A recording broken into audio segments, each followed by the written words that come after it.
Okay, hello everyone. Hopefully, you guys can hear me fine. We are just setting up, and today there's a lot of different things happening on the sim. So, I'll brief them real quick. First of all, we are flying a twin engine for the first time, well, at least on stream. So, that'll be fun. We're going to fly the Baron, and I'm also running 2024 map enhancement pro version today. Just wanted to check it out. I have heard that in Australia it works much better than the default textures, like the ground textures. And I can see right here when I spawned in with the default textures versus uh, when I'm spawned in right now, that the detail around the airport is just phenomenal. I haven't seen a whole lot of difference in the US, so I believe it is very location specific what you can and cannot get in terms of the resolution. Whether the resolution will be better or not depends on your location. So initially I was quite bummed out when I spawned in North America, Denver or something, and then I saw that, well, it's not that different. It's maybe the colors are different, but the resolution is pretty much similar. So note that map enhancement, if you're mostly flying in North America, it is really not worth it. But if you're flying in Australia or some, I guess, Europe as well, I think it works pretty good. It will help a lot with the ground resolution. So we are doing that. We are flying the Baron, and we also have World Update. What is it, like 21? I think World Update 21, which is all of Australia. So what we are going to do today is, let me pull up the map real quick. We are at Shell Harbor, which is YSHL. My plan is, now of course we're not going to have ATC, we're going to focus more on exploring Australia than following the procedures. So as much as I would have loved doing like a study level kind of flight, today's focus is more going to be on just looking outside and enjoying the scenery. So my plan is to take off from Shell Harbor and follow the coast. So mostly VFR flying here, and we have VFR weather as well, which is great. We'll be following the coast and going to Sydney. We'll be exploring Sydney downtown a bit. We'll check out some of the we'll check out that Lotus Garden, or what is it? I'm very bad at what's new in Australia, and so just don't trust me on that. We will just be exploring the downtown here. I've heard that area is really good. Maybe check out the airport. We do have Sydney, what is it? The Flight Tampa Sydney. So we're going to check that out, see if there are any issues. Maybe try landing at Sydney. I'm not sure. I just want to circle around here and then decide. And then once we are done, maybe I'll land at YSBK or maybe Sydney, and then we'll check out some of the other areas, maybe around Gold Coast, YBCG to YBBN or something like that. Basically, it's going to be a nice exploratory flight, and the weather also supports that kind of flying. Today I am running Atmos. It's the fully loaded sim with Atmos and reshade and everything going on. Now in terms of Atmos, I wanted to just show you guys what I'm running so that there is no confusion. Now here's the thing. I am running all three of them, all the weather and the enviro and Atmos, all of them are mine. Basically they just automatically enable, so you can note these down. This is what I'm running.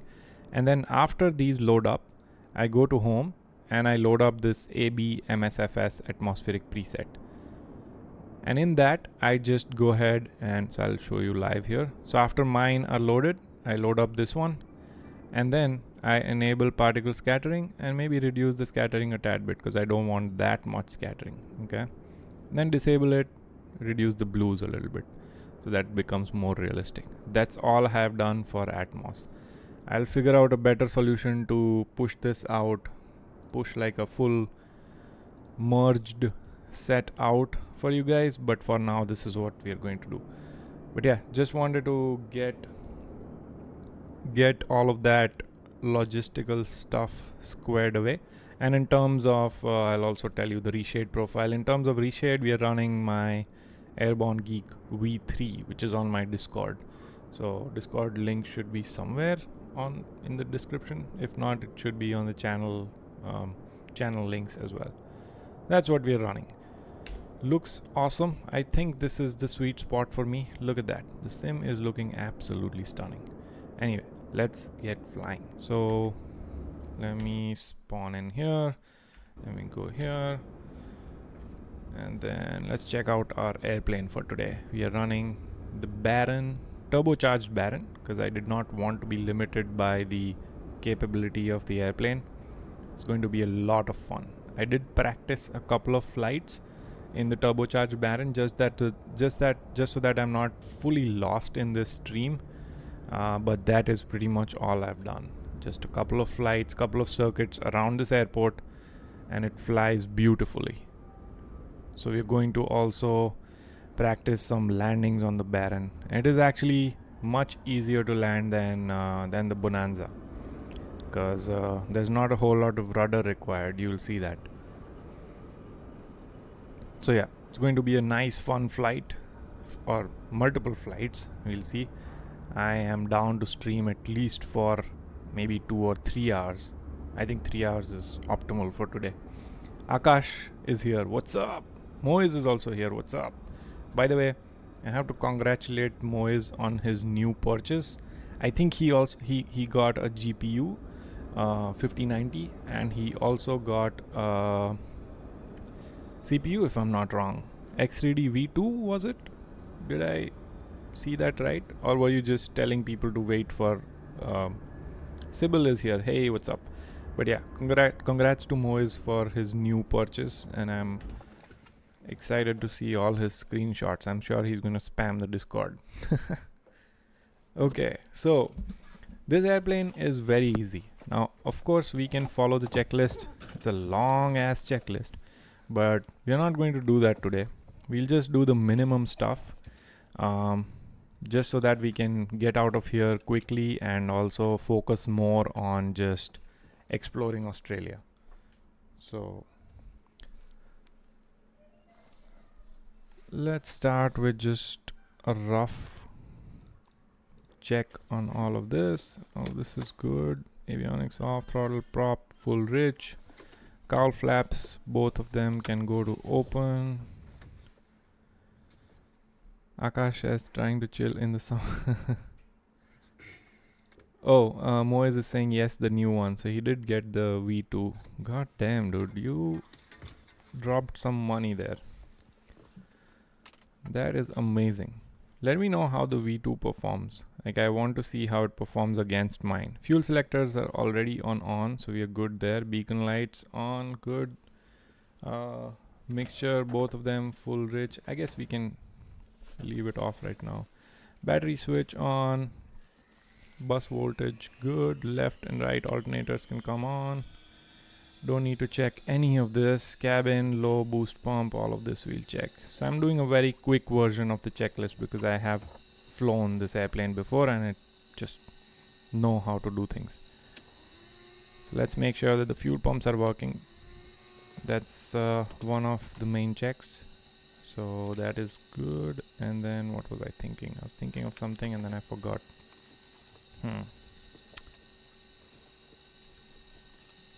Get the trim centered here. I go 0, and then let's pull up the engine start checklist. So right mixture full, right throttle full, and then we'll go high on the fuel pump, 2 to 3 seconds, turn it off.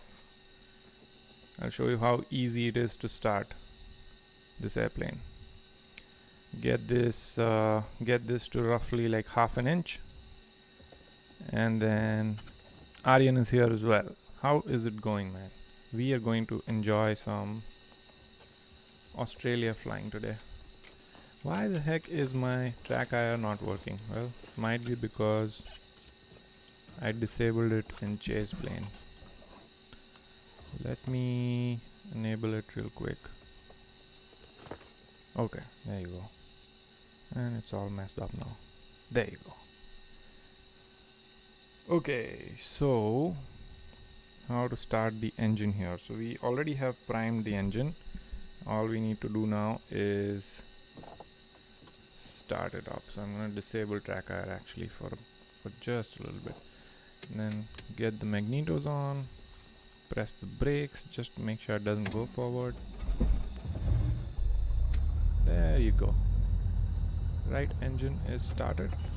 Let's make sure that our RPM is somewhere around that 1000 RPM mark just for the engine warm up. Okay, 1000 RPM. Hopefully you guys can hear the sim and it's not too loud or too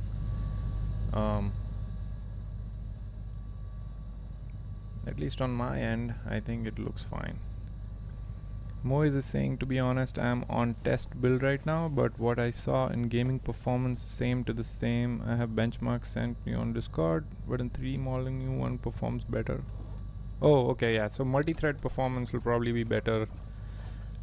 Things like video rendering and stuff I think might be better on the V2. It also has more cache, right? 128 MB versus mine has like 90 something, if I'm not wrong. So having more cache always helps there. Okay, right engine has started up just fine. So let's go ahead and start our left engine. Same thing for the left engine, mixture full, throttle full, and then prime. Make sure that the fuel flow is above 3 gallons per hour for 2 to 3 seconds. Looks good. Bring it back to somewhere around here and then engage the starter.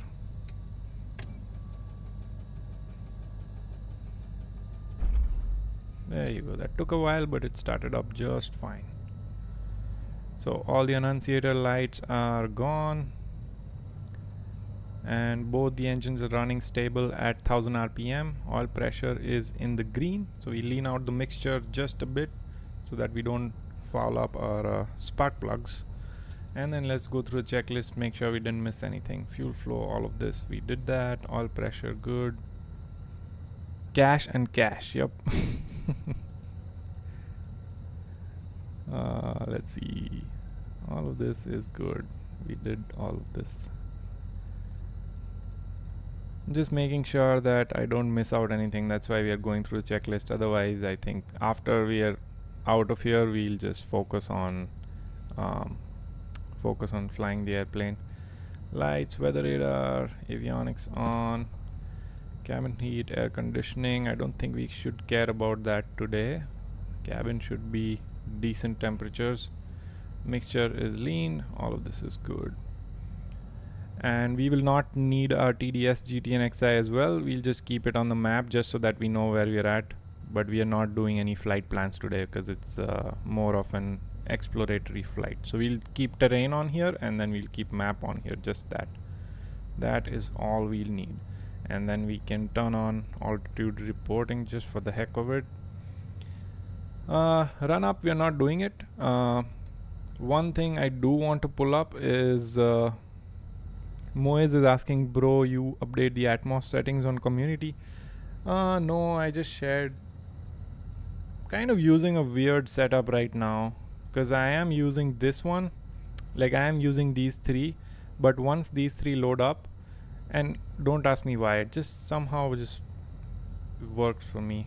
So once all of mine load up, I load up the Msfs atmospheric set, but I don't like how much haze it has, so I just reduce the amount of haze by reducing particle scattering. So maybe somewhere here, and then reduce the particle scattering B.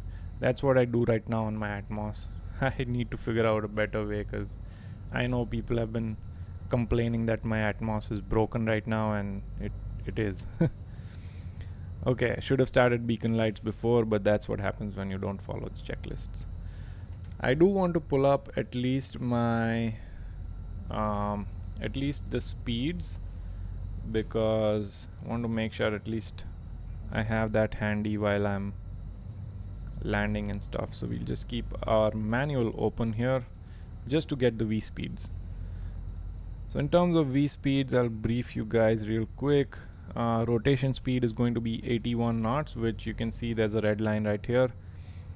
Clean stalling speed is 84, and then dirty stalling speed is 78. So 78, somewhere around here, will be our landing speed as well. We need to be careful about that. We'll be coming in at roughly 90 knots and then landing at 78, 80 knots. That is good. Best glide speed is 122. Best angle of climb is 102, and best engine rate of climb, single engine rate of climb. What's the double engine? Best angle of climb speed is 95 knots. Okay, so we just need to remember two speeds: 81, 95, and then landing will be 78 to 80. Sounds good. Let's go ahead and get out of here. And I'm gonna put in maybe 3000. I think 3000 is good enough for us because we are doing mostly VFR flying. If there is some hill that we encounter, we'll navigate around it. Weather radar is on. Francis is asking, where are you? I am at Shell Harbour, which is one of the airports in Australia, right below south of Sydney. So we are going to Sydney. We'll be doing some Sydney sightseeing and probably land at Sydney and then go somewhere else and check out the scenery. So this is where I'm at, and then we are going to ISSY, Sydney. In terms of weather, we have 1031 or 3045. Let's go ahead and set our QNH. 10, man, it's really high pressure. 1031. There you go. That is good enough. Okay, I'm gonna enable track IR and let's get out of here. No traffic, nothing today. We're just having fun. Track IR is enabled. Get this going, and then let me make sure all the lights that we need are actually on. Beacon nav, all this good. Taxi. I can turn on landing lights as well. Floodlights not needed. Okay, let's get out of here. Cowl flaps are open for now. Not really sure what's the procedure on Baron, but we'll just do our thing for today. Okay, let's get going. Akash is asking, you're not using any traffic? No, not for today. Not for today. Today we are just chilling with the scenery. I really want to just not worry about ATC, traffic, anything, and just fly around and explore Australia. We do have some clouds today. By the way, weather is being injected by Active Sky.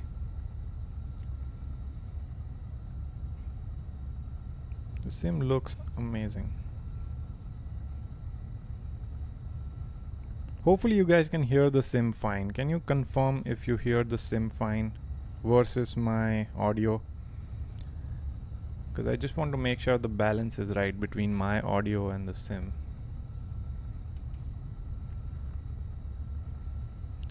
But yeah, we have the speeds, so I can turn the manual off for a bit.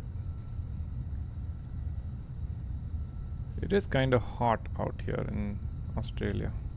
So, well, not hot, but like last time we had to turn heaters on.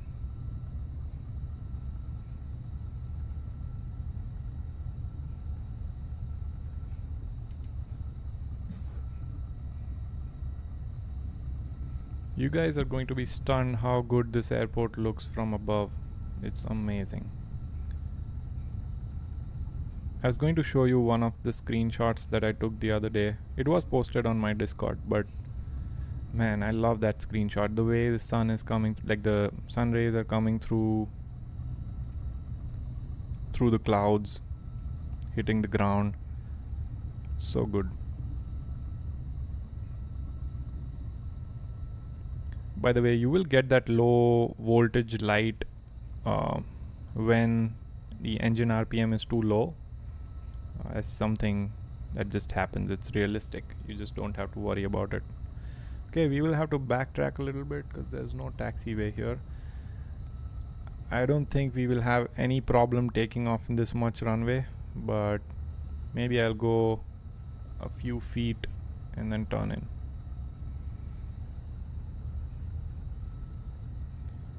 Msfs says, can you increase the sim volume? Yes, sure. That's exactly what I wanted you guys to confirm. Okay, so sim volume should be higher now. Hopefully that's good enough. Also, when the engine rumbles, you're going to hear a lot more of it.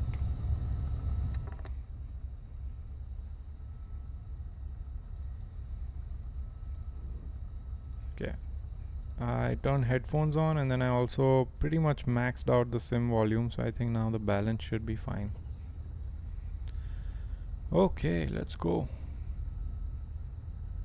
Engine instruments are looking good. Full throttle on this one. It's not a turboprop. Very minimal rudder input required. There's 80 knots and up we go. Keep flying at, what is it, like 95? Gear up. Man, this thing climbs. Look at that. If you really climb at best rate of climb speed, this thing just goes 2,500 feet per minute. That's 2 turbocharged engines. Major says trees are... Yeah, I agree. The whole scenery is looking amazing. Man, this thing really climbs, huh? I think I need to drop the manifold pressure a tad bit just so that we enjoy the scenery more and it's not freaking just a rocket shipping up. Sim looks amazing. Yeah, it does, man. I am very happy. By the way, Apple Maps Pro. This is not default. I feel like default is a little bit more of a spring season resembling map, while Apple Maps Pro is more of like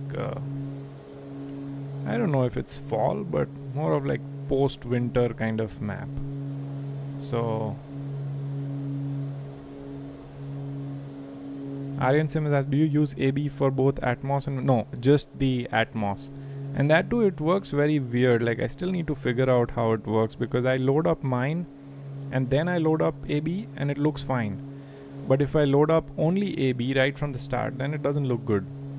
There's something weird going on with Atmos. So yeah, that's that about Atmos. Okay, let's get our prop RPM down by a tad bit, maybe like 2500, so that we don't age our engine too much. And I should have actually run full mixtures before we took off, but that's fine. Let's get the RPM a little bit lower. There you go.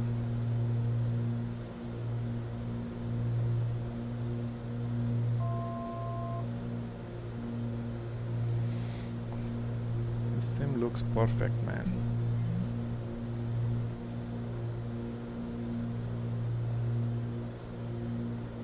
Moise says maybe try changing colors in the Apple Maps. I don't know. I like the way it is right now. Just because the resolution is higher, especially in Australia, the resolution is just so much higher on these maps. Okay, so all we have to do is just follow the coastline here and stay below the clouds. We have 3,000 feet, almost there. So I'm gonna push my manifold pressure a little bit lower so that we can just maintain this altitude here. Technically, I can just enable autopilot and that should be good. Let's see. There you go. Autopilot is enabled, so it should maintain Should maintain the altitude for us, and then also heading wise, let me just go heading hold as well, so that we don't have to worry about it and we can just enjoy the scenery. Francis is asking server. No, we are not on any server today. No VATSIM, no same tensions. It's all just me enjoying the new world update. Oh goddamn, you know what? I had also disabled photogrammetry. Let me go and enable it. I was just testing a few things out yesterday and I had disabled photogrammetry. I'm gonna go ahead and enable it. It's going to look so good. Hopefully the sim doesn't just crash on me.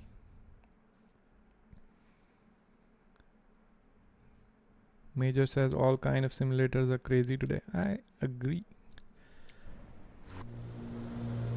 Hopefully it looks much better at Sydney now, because I know Sydney has photogrammetry. Oh, these buildings also look much better. You see that? All photogrammetry.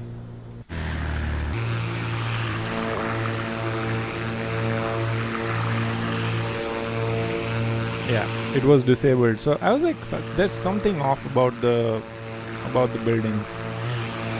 It makes sense.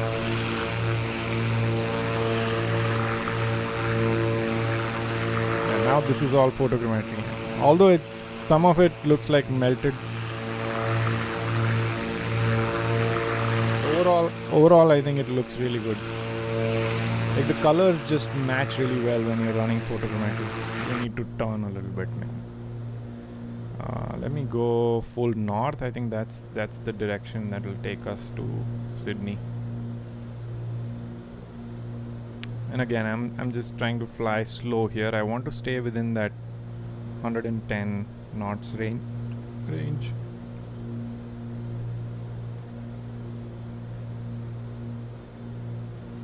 Make sure I'm not doing something funny with my engines, because I haven't flown this too much. 100%. Okay, good. Good deal.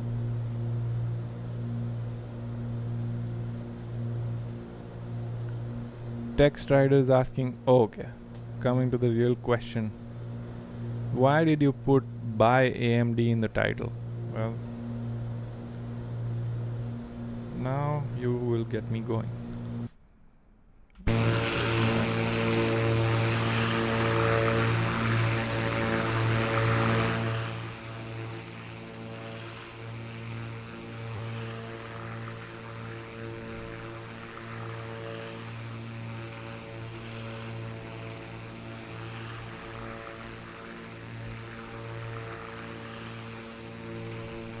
That's why.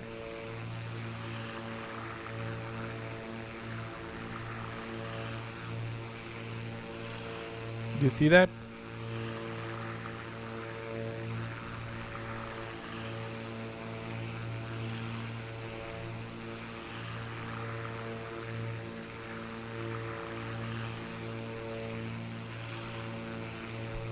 AMD has doubled the money year to date. 103%. That's why I put buy AMD, because it's still not even close to where it can get. And by the way, I was talking about this tool that I made on my Discord. Some of you might know about it. Let me show you guys that tool real quick. Let me show you guys that tool real quick. What it does is, and hopefully the sim volume is not too loud, but just getting that back up here. So I made this app that does a lot of heavy lifting for you, so that you don't have to. Let me get in here, because I'm anyway showing you the app. So okay, hopefully you guys can all see the app. And I'm not going to sell this or anything. This is just free. I've made it in my free time, so I was just Going to share it with you guys on my Discord. So let's see. So AMD, just put in a company ticker here. That's all you need to do. Put in the company ticker and it'll give you everything. It'll give you the revenue, gross profit, operating income, how much it has gone up year over year, free cash flow, market cap, all of that shit, you know. And then you also have a nice price chart just to see where the stock has been in the last whatever 5-6 years. And then down here you have all the valuation metrics. So price to earnings ratio, forward PE, PS, PEG, all kinds of stuff. You have everything right here. Okay. Then that's the overview tab. In the income statement tab, you have the income statement information from like 2021, 2022 to current, until the last quarter. Okay. And then you also have the year over year delta and quarter over quarter delta calculated here, and how much improvement they've made. And then at last you will also have the shareholder return total. So how much dividends does this company pay versus how much buybacks, like share buybacks, have they done. Okay, so that's the income statement tab, and on each tab you have a quick read on the top. If you don't want to dive deeper into the details, you can just read this and it'll tell you just some basic interesting stuff about that company. Next one is balance sheet. Again, same as income statement, but if you understand income statement, balance sheet and cash flow, you will know that what kind of different information these three provides. Income statements basically just providing you information about revenue, gross profit, how much did it take for the company to generate that revenue. Balance sheet is providing you the information on total assets and liabilities, right? Like how much debt do they have, how much cash are they holding, things like that. And then cash flow statement basically provides you information about the cash flow, how much of that cash flow is going into investing, financing, stock repurchase, stuff like that. How much operating cash flow, free cash flow do they have, things like that. So all of this matter in the financial health of the company. And in the overview tab, you have all kinds of ratio that are calculated from all these three statements. And it also tells you a typical range and also what it exactly means. Okay, so you don't have to do any guesswork on anything. Then you have segments and guidance, which basically provides trends, what guidance the company has given in the latest earnings call. Growth history, you can pretty much plot out anything. Gross profit, net income, you can plot out anything. You have gross margin, operating margin, net margin already plotted out, just so that you can see how it's increasing or decreasing for a company in the last 5 years. Again, these are very important metrics.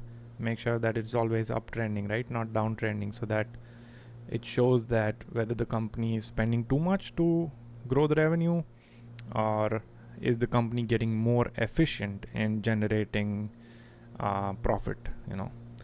And then this one is my favorite, stock projection. What will the stock be at in the next 5 years? You can run your own stock projections here. Mark Gebby just subscribed. Welcome to the channel. So yeah, you can run your own projections here. So you can click on this edit scenario, and let's run a quick projection on the base case for AMD. So AMD has projected a revenue growth of at least 38%, 35%, somewhere around there, for multiple years. Okay, so terminal net margin we'll leave it at 16.5, because I'm saying that what if AMD's net margin just stays the same? What's the stock gonna be at? Terminal PE low, I would put it at somewhere around 50, and terminal PE high, I would put it at somewhere around 100, because a company growing at this rate, I would assume that it has this kind of price to earnings ratio range. And then once you update these numbers, this base case will get updated. So you will see that if the PE by the end of 2031, if you go to the share price high, it can be somewhere around 1700. And the thing with this is you can run your projections, you can change your PE assumptions and stuff. The thing is, It can be at 1700 even next year. It doesn't have to be 2031, because remember the stock price always increases first before the company even starts putting out good results. And then by the time the stock price reaches at the top, the company might already start decelerating revenue growth. So it'll still be doing pretty good in growth, but the growth will be decelerating, not accelerating. Right now, AMD is in a phase where the growth is going to accelerate for the next 1, 2, 3 years. So yeah, and then you have analyst and insider data. If it can fetch any data, it'll show you all of that here. And then you also have comparative analysis. So let's say I want to compare AMD and NVIDIA, and then hit enter, and I would say fetch peer comparison. It would load up the data for both AMD and NVIDIA. You just have to wait for 20 seconds because I put a 20-second delay on each company that you enter. So if it's 3 companies, you'll have to wait for 60 seconds. And then once it is done pulling all of that data, it is going to basically plot out everything for you. Plot out a nice comparison for you. So here it will have all the comparison matrix like PE ratios, what's the current PE ratio, what's the return on equity, net margin, free cash flow margin, debt to equity ratio, all of that. And then it will also score based on all the metrics that is plotted out here. So growth score, profitability score, valuation score, balance sheet score, and then finally overall score, which one is a better investable asset right now. And to my surprise, NVIDIA is actually not at a very bad price right now. It's trading at a very low PE ratio for the revenue growth that they have been showing. 65% revenue growth, that's crazy. So yeah, NVIDIA is not a bad investment, even though it is the biggest company in the world. It is still pretty good. So that's the comparative analysis, and then there is export data. So if you want to export any of the tabs that you just saw into a CSV file, send it to someone, you can do that from here. So that's my little tool that I used to run comparative analysis and to find out companies that have a competitive advantage, that have a fundamental advantage, and basically, yeah. If I have like 3 companies to compare against each other and figure out like which company I should invest in out of the 3, this is the tool that I use, that I've made using Claude and ChatGPT and a bunch of stuff. But yeah, once I clean this tool up a little bit, I still have some vision on what I want to do with the stock projection stuff. I'll just give it out to you guys for free so that you can also explore it and use it. It's a very useful tool. You can run comparisons and whatnot. So I think I'll have some time tonight to spend on this. I have some things that I want to do on the stock projection page, and I have some things I want to do on, I think, the segments and guidance page. Once that is done, I will share it on my Discord so that you guys can have it for free. It should be pretty easy to run. You just oh yeah, and then the last thing I need to do is also convert this into an exe file so that anyone who doesn't have Python can also just download the tool and just run it like an app, and you don't have to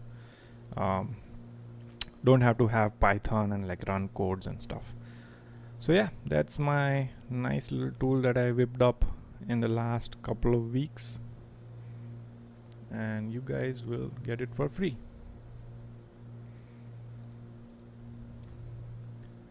Moise is saying, please share this app. Yep, I will do that. I just need maybe 1 day to do some stuff on it, and then I will be able to share it. We are still around we have almost reached Sydney. Nice.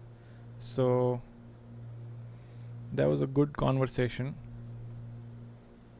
and at the right time we are almost at Sydney, or we are right above downtown actually. I'm gonna go to midday because that's the best time to explore. This tool has already helped me identify that Micron technology, even though it has gone up so much, with the growth that they are predicting for the next 2 years, it is still not a bad purchase. Nvidia, for example, still not a bad purchase at 200 something, 210. It's an amazing purchase actually at 210 because the PE ratio on Nvidia is crazy low right now. I feel like people are just not paying attention to Nvidia because of all the hot stocks that are in the market, while Nvidia is just going to rip, they're just going to rip as soon as people realize that these guys are putting out some amazing numbers and their stock is just so cheap.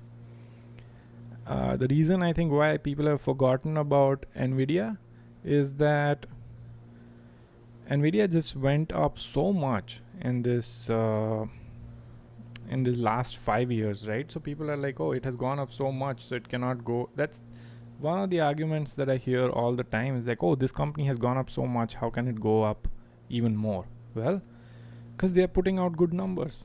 Look at this. Nvidia growth rate projections. Okay, let's just look up simple growth rate projection for Nvidia, just to see what they are going to. Look at this. Wall Street Journal project Nvidia will sustain a robust through moderately growth trajectory 2030, fueled primarily by continued demand of AI infrastructure. Current consensus 2027. Look at this, okay? Pay attention to this. Estimates fiscal year 27 revenue have recently increased to approximately 366 billion, implying a roughly 71% year-over-year growth. So you are telling me that a company that's growing at 71% year over year is trading at a PE ratio of like 43? No way. Is trading at a forward PE ratio of 20 something? That's insane. That's insane. And you have to remember, this is a company that has, it's the biggest company in the world. It's literally the biggest company in the world. So I feel like Nvidia, and that is what this tool has made me realize, that Nvidia is trading for pretty cheap right now. And before people realize, this thing is going to be around like $400-$500 stock. So yeah, that's that. Aryan Sim says Investor Geek. Maybe I should change my name to Flight Sim Investor Geek or something like that. I don't know, because I'm big time into this shit. Aryan is saying I was looking into Micron as well. Yeah, Micron, again, I can show you guys in that same tool. Micron, even after it has gone up so much, it is not a bad purchase. So let me plot out MU, enter, and let me show you, and we'll get to the sim. I'm so sorry for this. We'll get to the sim. Look at this. Micron is growing revenues at 196% year over year, and the forward PE ratio on Micron is 7.3. 7.3. That's dirt cheap, dude. That's dirt cheap. I actually bought Micron last week. This is dirt cheap. And I know it's a cyclical industry and all that, but holy shit, look at this shit. 196% quarter over quarter, 74% revenue growth. And the funniest part is they're growing revenue at this rate, but their cost of revenue has grown by only 20%. And quarter over quarter only 2%. That's crazy. This company is an absolute buy right now. Right now, even at this price, after going up so much. Did we pass downtown? Oh, there you go. There it is. How about we pause here for a little bit and just explore. Honey Bunny's here. What's up? Hey, do you want to switch to the horizontal stream? Because the vertical stream honestly looks like trash. So that's Sydney downtown. It looks amazing. Man, do you guys feel like Do you guys feel like once you start talking about investing and stuff, the sim just feels so boring?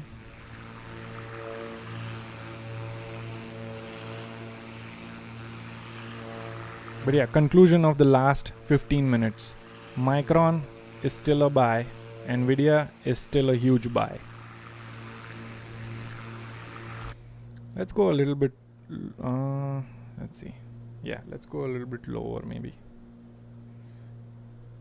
I'm gonna go maybe 2000 feet and then just maybe push the VS down. Engine VS and then 1000 feet per minute, get the throttle lower.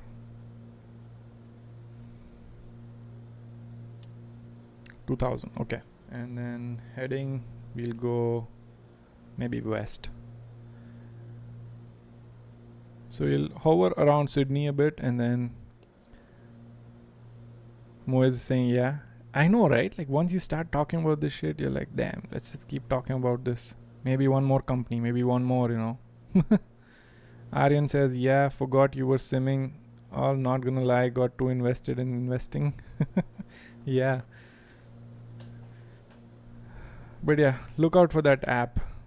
Again, I have nothing to gain from this, so I'm not advertising the app or anything. I'm just trying to help you guys out, give you better resources to make decisions. Because I know you guys are young, and if you do this now, you're going to thank yourself later. What do you think of Wind Control Ursa Minor joystick? Honey Bunny is asking. I think it's a great joystick. It's a great entry-level joystick. But I would also look at something that WinWing has been. Well, here's the thing. If you want a $99 joystick, that is the best joystick you can get. But if you want to spend maybe a little bit more, I would look at Virpil controls, and also what was the other one? I forget the name of the other one. But yeah, check out the other ones, like the $300 bases and stuff. I think by Virpil, they are really good. But I sold my Ursa Minor a little bit too early.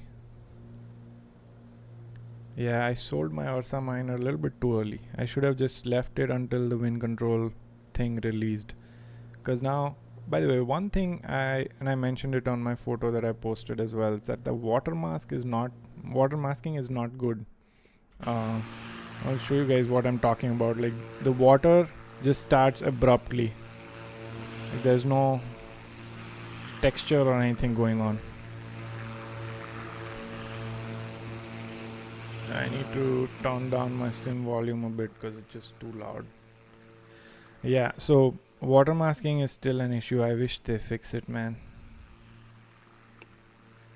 But apart from that, looks stunning. Look at that. Oh man.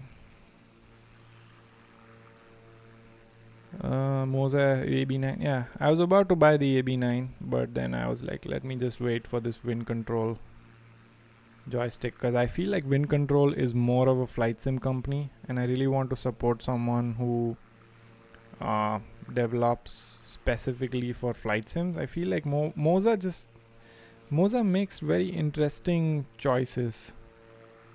Moza makes really interesting choices. Like if you look at the buttons and stuff on the yoke that they have released, it's pretty weird. Like why would you put autopilot buttons on like the center of the yoke, and then there's like a bunch of random switches, and then out of everything, like maybe a starter or something, you put an auto brake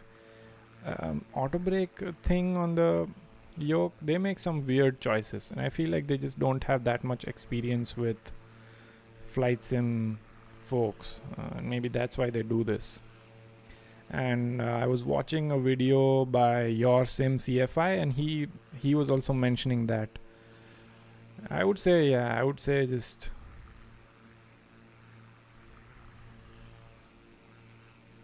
Honey Bunny says I gotta go. I can't watch your live today. That's okay, man.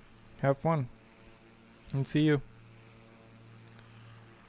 Moe says, bro, I see someone comment under your post that there is a paid fix for water masking. I don't see it, man. I did look for it. I remember that comment on my Facebook post. I did not find anything on Marketplace. By the way, look at how high resolution these textures are by... look at that. Is that a cricket pitch? I would think that's a cricket pitch, right? Because Australians are just as interested as Indians in cricket. Yep, see you, Honey Bunny. Thanks a lot for chiming in. Moe says, honestly, save your money. If you're going to buy a 5080 only for gaming, go for 5070 Ti. What do you think of building a PC with 5080 and 9950 X3D2 this year? I would actually bump that GPU up. Wait for a 6090.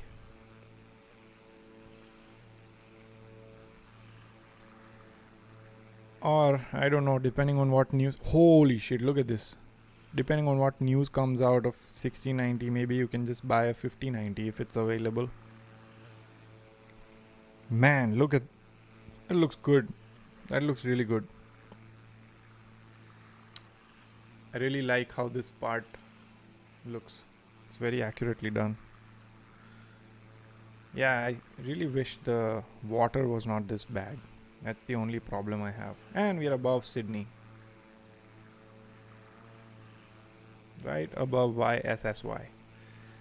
There might be some VFR corridor right above Sydney that you can fly. Most of these big airports have a VFR corridor where you can just fly over from a specific direction right through the middle of the airport, because mostly there will be no traffic right above. Aryan says, yeah, Aussies are massive in cricket. First thing I did was fly to MCG and SCG. Where is that? Maybe we can do that too. I was thinking of doing Gold Coast after this one. Look at how bad this water masking is, man. Just ruins the whole scene. Otherwise looks so good. Moe says Apple Maps. Yeah, Apple Maps do look very high resolution, I have to say. I was skeptical of it when Simblitz made a video and he was saying that the resolution is much better.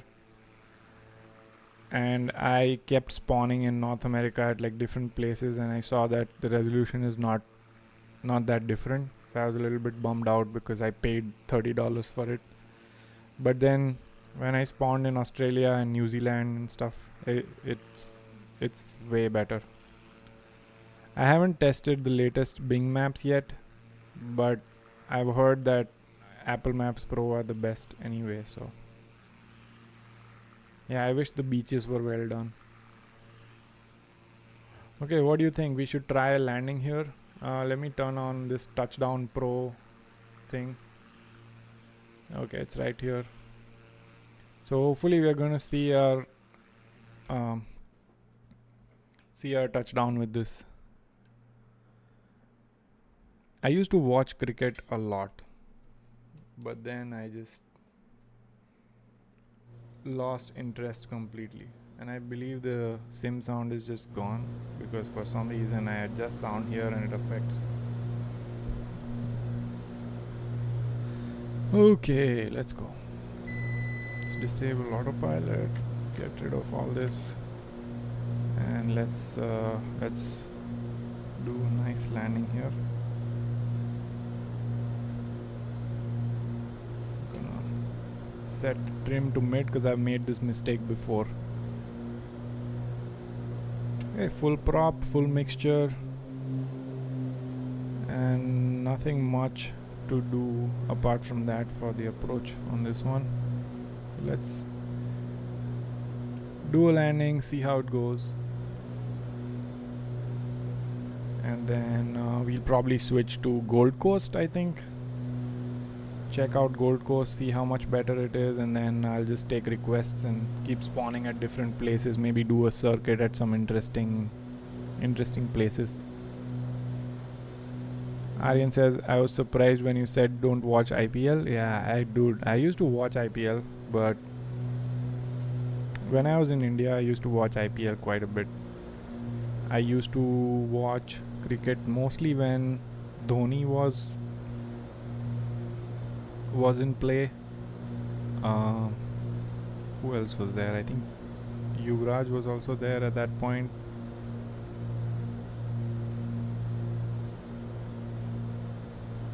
And Kohli had just started off. But yeah, after that I just lost touch. Now I just know whatever I see on Instagram reels and stuff. I'm not that much into cricket anymore. There's just so much going on in life, man. Also, I like playing tennis a lot. So I feel like I like playing more than watching. That has always been the case. Even cricket, I used to be in the not like in the official school team, but we used to play cricket a lot on our lunch breaks. Oh, for once I'm on the glide path. I say that because I'm never good at this thing. Okay, gear down.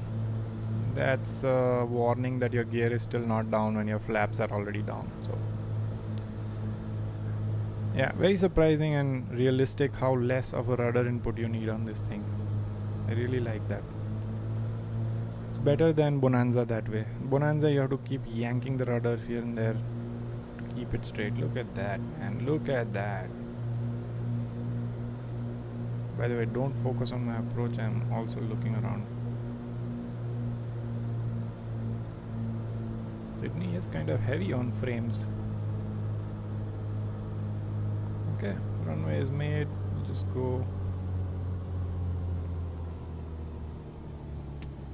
It's stuttering a little bit, but not bad. Ooh, 66 FPM, not bad at all. Calculating score, it says 78. I think the worst was crab angle and TDZ. Yeah, look at that. Also, I tiptoed a little bit. Anyway, let's go to... How about we go to Gold Coast? I think Gold Coast is a good... Gold Coast will be fun.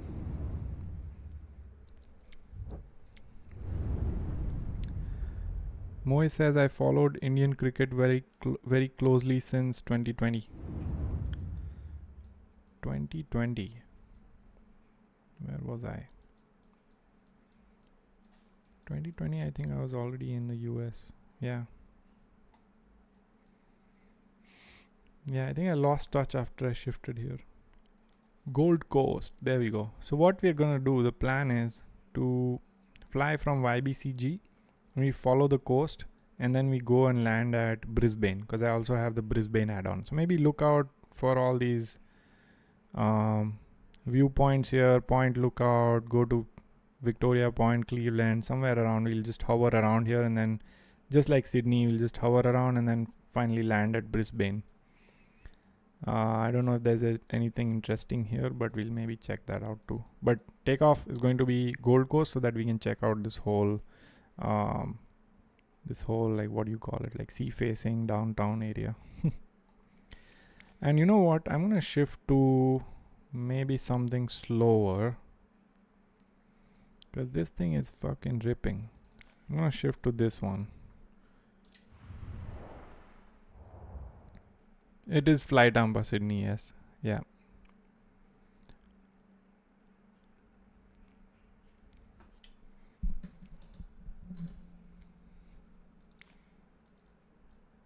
Yeah, that was Fly Tampa Sydney. What's an interesting color? Maybe this one?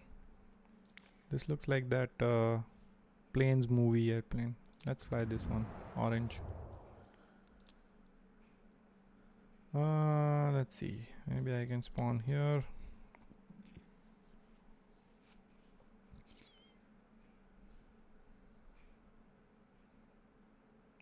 Oh, by the way, I think the vertical stream probably did not see my landing scores, but I guess that's what you get for watching vertical stream. So let's spawn in here and maybe go daytime, start flight. Text rider saying, how many planes do you have? Oh man, that's a very loaded question. I have a lot of them. Pretty much every GA plane that was released for Msfs, I have it. Airliners not so much. I don't have the MD-11 and all those. Okay, let's get this started real quick. Don't need to waste any time. Fuel selectors to the left tank. Battery on, alternator standby, alternator on. Make sure we have fuel. We have enough fuel. Left tank is good. And what we're gonna do is get the mixture to full rich, prop full rich, and then throttle full as well. Get the pump to high. And why do we not see fuel flow?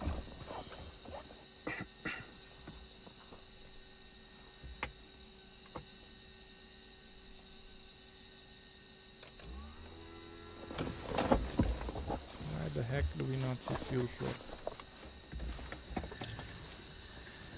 Did I forget something?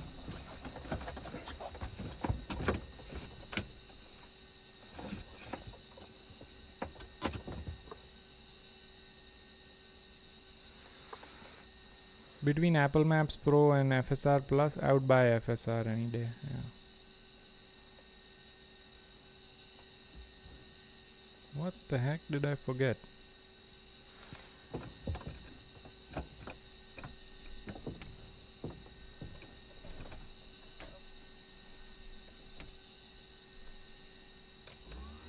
Fuel flow should... Oh, there you go. This needle was stuck. Got it. You see how realistic this airplane is? Yeah, look at this. This needle is just stuck. So we need to be careful with this airplane. It's just cold and stuck. So let's bring it down here. 1/4 inch. Hopefully we didn't overflood the engine.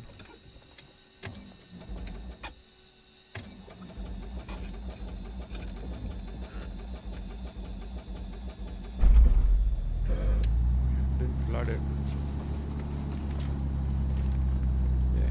Go 1100 RPM, and let's also change our FS realistic profile because I feel like it's wrong. There you go, it was wrong, because I think I loaded in this livery for the first time. You just have to copy profile and it should be good. Okay, engines on. Let's get the avionics on.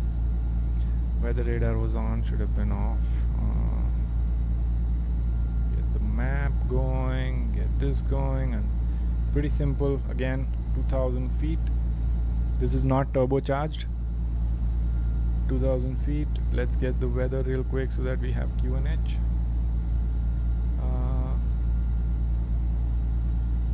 YBCG, open airport, and weather 1026. 1026. Okay, that's good. And we'll get beacon lights, nav lights, panel lights, taxi lights, landing lights, strobe lights, because why not? That's it. Let's go. Very quick setup. Moe says, why not flying with a piston duke? Because that thing is a freaking rocket ship. So if I fly with a piston duke, it'll fly so fast that we will not be able to like admire the scenery or anything. We'll just be focused on controlling that beast. So I was like, should I choose to just fly? Like we will fly. I think we will fly piston duke soon. But that thing is really fast. Double engine. Much more aerodynamic than the Baron.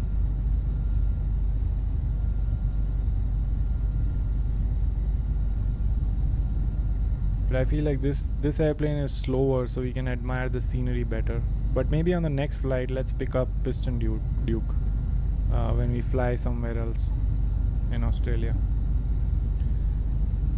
Do we have enough runway? I think we do. Maybe on the next intersection we can just get going. Taxiing like a Southwest here. Just right away you can realize how much right rudder is needed from that ball, even at this level of throttle input. TextRide is asking, what do you think about Caravan Professional? It is one of the best GA airplanes we have for this sim. It flies amazing, it feels heavy when you're flying, and it also has the system's depth that anyone would expect.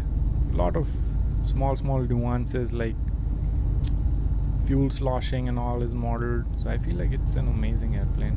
You can check out some of the videos that I did on are those animals? No, just weird photogrammetry.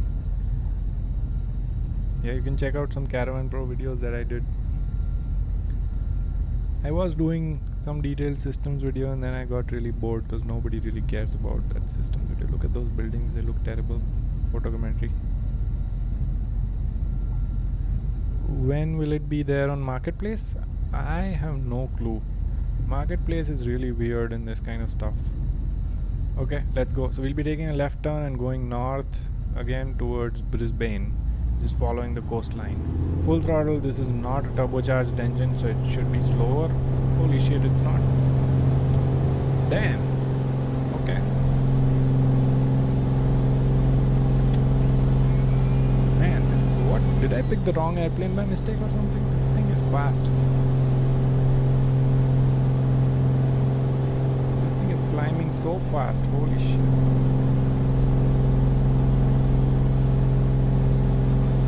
No, it is a non-turbocharged Bonanza. But damn. This thing is also a rocket. All these airplanes, man. Anyway, let's take a nice steep turn out of here and keep going maybe up to 4,000. And then we will admire the Gold Coast scenery right there. Okay, let's keep climbing maybe at least to 2,000. It's a very reckless flying going on here.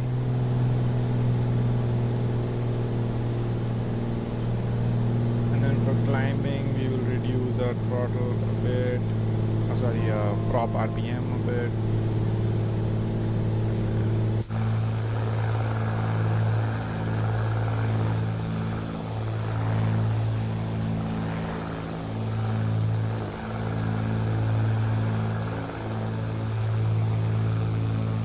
Does look amazing.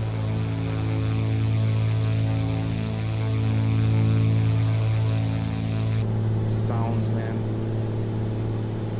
Okay, that's 2000 RPM. Get the heading bug in.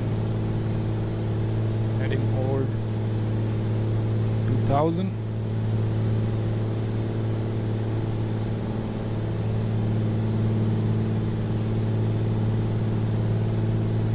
Look at that. Oops. Can't go that close.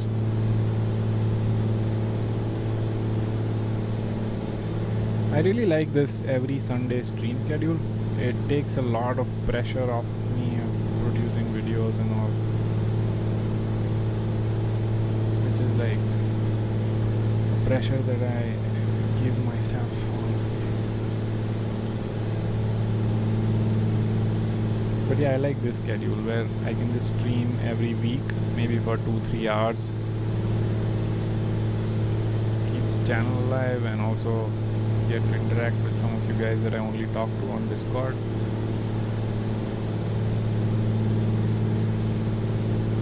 Look at that, guys. This thing looks amazing. That looks real. If I take this photo right here,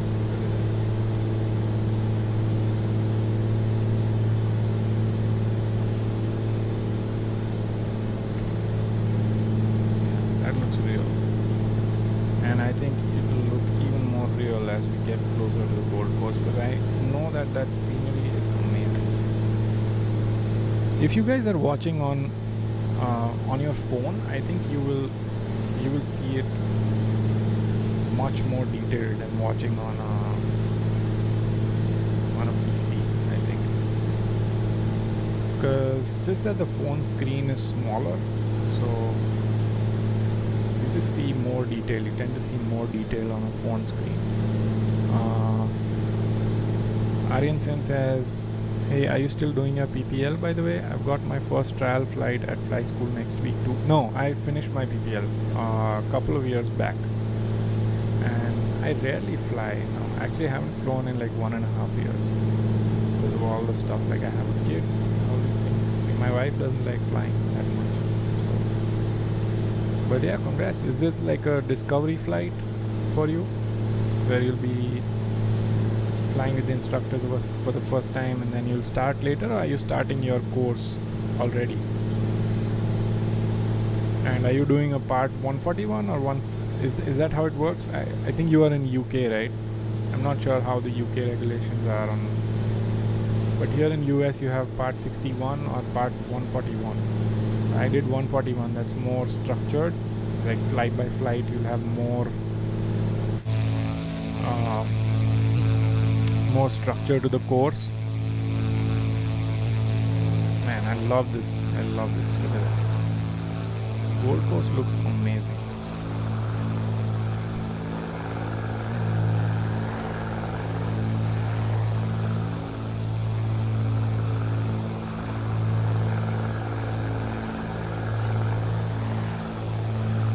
Yeah, it cost me, I made a cost video as well. It cost me around 16K, but totally worth it, man. Totally worth it, because there's some knowledge base that you don't even get exposed to when you're just flight simming. Like at least about airspaces and stuff like that. I was not very exposed to that when I was flight simming. Maybe in this day and age I would have been, but at least at that point I was not. And doing my PPL really helped me get exposed to that, so that I can at least start looking up that stuff and start learning about it. I would have liked to do more class Charlie and class Bravo flying and planning, but it's just, it depends on your flight school and what they have in plan for you. Some flight schools might have like a list of things that you should be capable of doing, like flying through Bravo airspace, flying through Charlie airspace. I think I was able to go only up to Charlie. Aviation Bros is here. What's up, man? What's up? I love your content, dude. Give it up for Aviation Bros.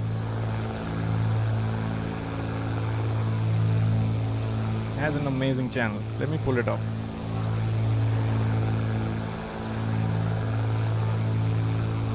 Look at this. My biggest fan is here. And here. Man, this guy, I have to say, he comments on every single one of my videos. And he says the same freaking thing every time. Aviation Bros. There you go. Here's a pretty good channel. I really liked your GFX trailer, by the way. Like you can see. Here's the proof. I did watch your video.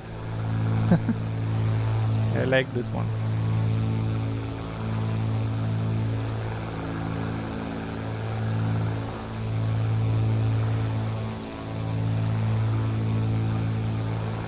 Emilia says, hello, this looks like cartoonish paper sim. This guy he comments the same shit on every video. It's not even, it's so funny at this point. Every time I upload a video, I'm like, man, I'm waiting for this guy's comment more than anyone else. Because he's so funny.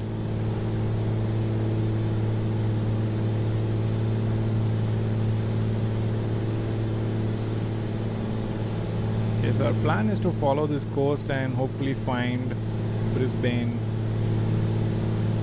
city. So I'm gonna keep doing that. Maybe go full north. I think that's the way to go.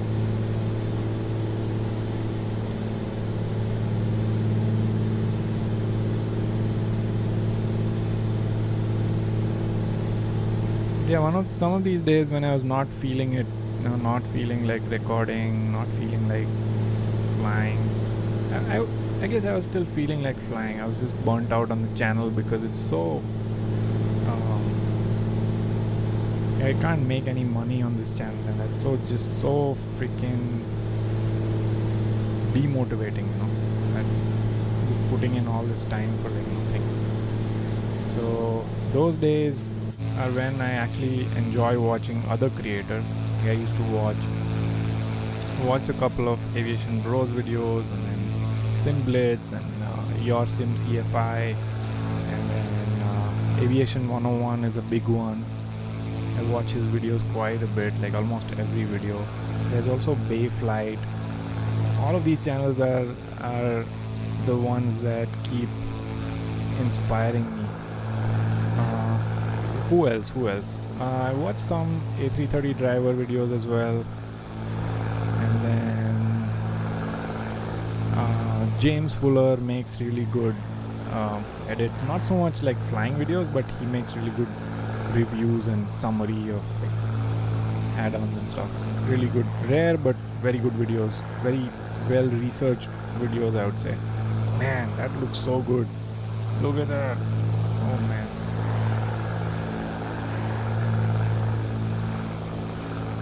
TextRider has, by the way, tomorrow I have a very important exam. What kind of exam do you have? What's the time, by the way? Oh, it's 11. I still have quite a bit, maybe like 1 hour.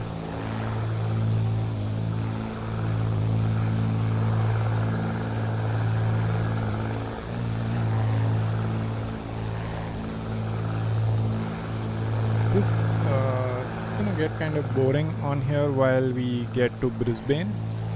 Not really. Maybe we can fly through the swamp here and then go in towards northwest towards Brisbane, because I want to see how the water masking is. I wish the trees merged in a little bit better. I feel like it just stands out. You see that? Very, very bright green trees here. Just stands out. But overall the sim looks amazing. By the way, if you haven't liked the video, please do.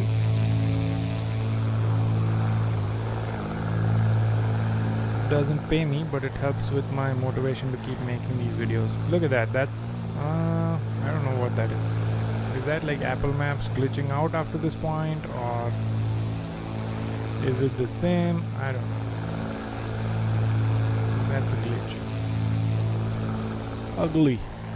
And look at that. So here the water masking is not bad at all. So all of this is done really well. Decent, right? If you're flying above at like 2,000, 3,000 feet, I feel like you will not realize. But very well done. Like look at this. Look at this. Textures, but there's still water, so you can still see the waves. I like this. I really like the water masking here. This is exactly what I wanted to check when I saying I want to fly over that swamp or whatever.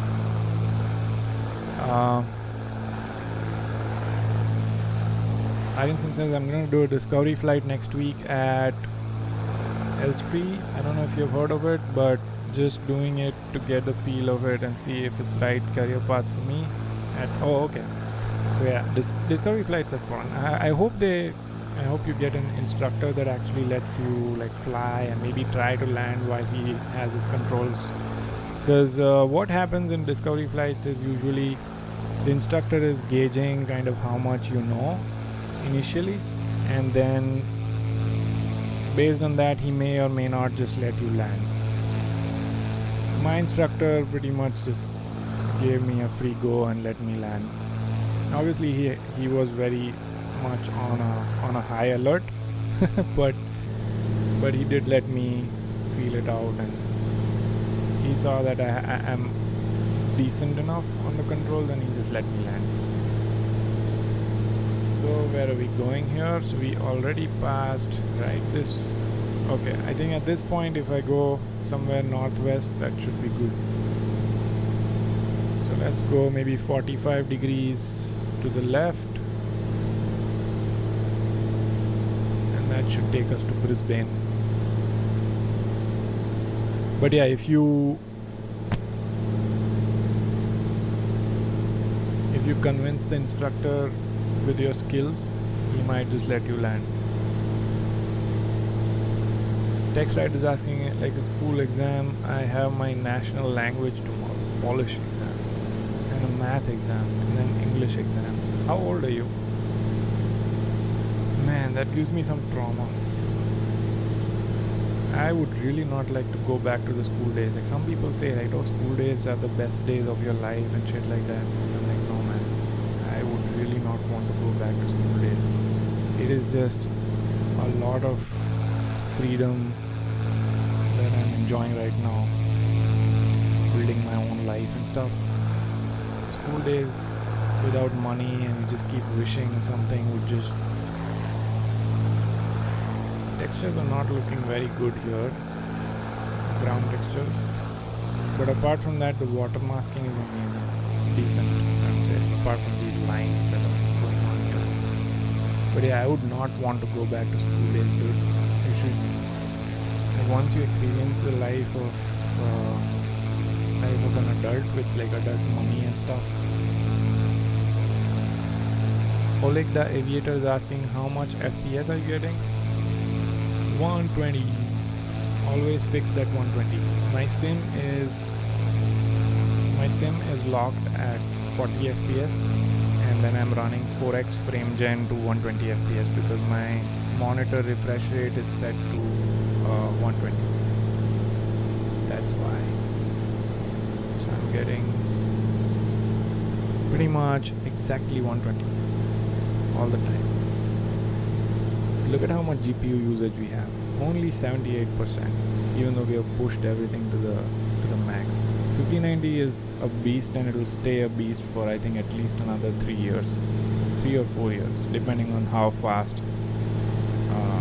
things improve with hardware and stuff like that. But I feel like now the advancement is more happening in the AI space, not in the hardware space. So maybe they'll release 6090, 7090 something, but most of the advancement is going to happen in the software tech kind of space, and not really brute force hardware. And that will be really good for 5090 owners. Hopefully they don't come up with some features that will only work for 6090 owners or 7090 owners. But yeah, my guess is that 5090 will keep going for at least another 4 years. I'm not planning to upgrade. Or maybe I will. Oleg the Aviator says, also I have an issue on my main thread in Msfs. Sort of matches latency of my refresh rate. 60 or 33. Is this normal? This is when uncapped. I did not quite understand your question. Sort of matches latency of my refresh rate. So at 100 Hertz it's 20 milliseconds. At 60 Hertz it's 33.3. Yeah, that makes sense because that's how much frame time budget you have when you're locking the frames. So that makes total sense to me. The 20 millisecond would be 100 FPS, yeah, and 60 Hertz would be 33.33. 40 FPS would be 25 milliseconds. If I'm doing calculation right. Aryan is asking or saying, yeah, I'm planning to show my hours in Msfs. Yeah, usually that's what happens. I told my instructor that actually I've been flying on the flight sim for quite a while. So I was like, oh nice, that's good. Well, let's see how you do on takeoff and cruise. So we started doing all the maneuvers like steep turns and stuff, and obviously I broke through the regulations, right? It was my first time flying a real airplane, so I was not 100% on steep turns and all. Like I probably lost maybe like 200 feet, gained 200 feet on some maneuvers, things like that. But overall he was happy with the way I was at least correcting when things were going wrong. Like for example, while doing a steep turn, if you're losing altitude and if you don't correct, that's bad. But if you're losing altitude and you actually make the right corrections, they're very happy with that. That okay, at least you know what you're doing and you're making the right corrections. So if that happens, they, depending on who the instructor is and how much experience they have. Usually people who have more experience tend to be a little bit more lenient, which is not the right thing, but that's just how it is. They have more confidence in themselves that they'll be able to get out of a situation if something happens. Rot is saying you've taken an airliner break. Yeah. Also just there are a couple of reasons why I'm not flying airliners right now. One is I've sold my Ursa Minor joysticks. I don't really have a joystick, and then I didn't feel like flying the 737. Also, I wanted to explore different places from low altitude.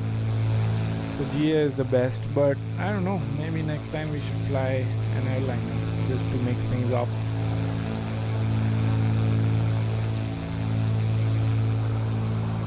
I haven't flown the PMDG 737 in a while, so maybe next time some Qantas flight in Australia, because I do have a lot of Australian airports. Look at the normal mapping or whatever, displacement mapping, it looks really good. I thought I had it off, but maybe this is just how the terrain is here. One thing you will see is that Apple Maps do mess up your color of the tree. So some of the trees will look like this, like you see on the left here. They just look bright green, and I've seen this happen only when I'm using Apple Maps. If I would switch to the default sim here, this would not happen. I'm not seeing this issue with default.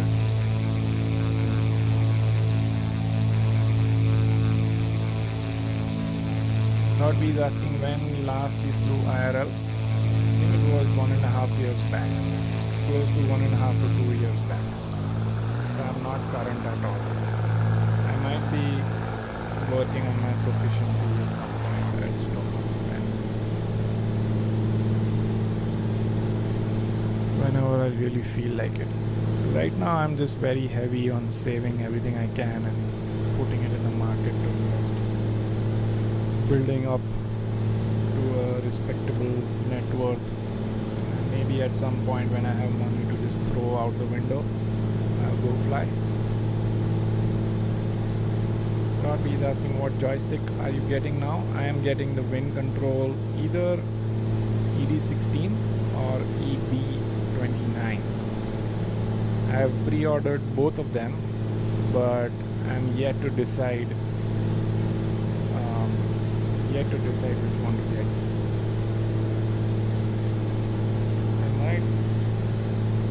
The thing is, the ED16 is just so expensive.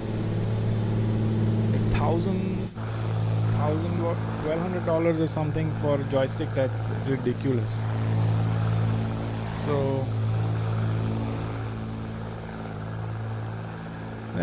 that's what makes me think I should get the EB29. But then I have heard that the detail of force feedback is not as good on EB29 compared to the ED16. So I'm still on the fence, and that's why I pre-ordered both of them. But when I get a payment request, I might just pay for one, and I don't know which one I'll pay for. If AMD goes up to like 500, 1000, I will most definitely get the ED16. It all depends on a lot of things. If the market crashes, then I might get the cheaper one and then put the rest on my portfolio. Aryan Sim says, yeah man, flight school itself is a bomb, 100k plus GBP, so trying to save as much as possible. Got a couple of years left in uni, so whatever jobs I get within the time In summer I'll say nice. It's always good to work on this. I used to work as a research assistant and then I got a teaching assistant job, so it's good. It also, hopefully it's also reducing your fees. It did not for me, unfortunately, but I think most colleges have that provision where if you're working on campus, it will reduce your look at the texture resolution on this thing, man. It's amazing. Flying low and slow is fun. Hopefully I'm not. Okay, this is good. Little bit of turbulence, but nothing crazy. And that's Brisbane downtown. So what I'm gonna do now is turn left again 45 degrees, fly over downtown, check out the scenery, and then we will find Brisbane to land at. So again somewhere around 230.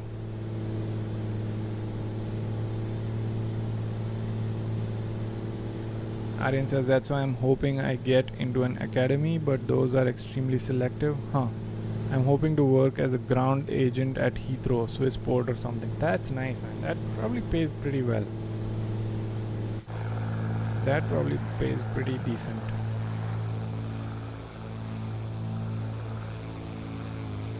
I wish I could do some second job. That I would not go and work for any. Oh man, look at that. But I would at least start earning from, let's say, from YouTube channel or from anywhere, anywhere possible. Maybe make some investing related stuff and sell it or something.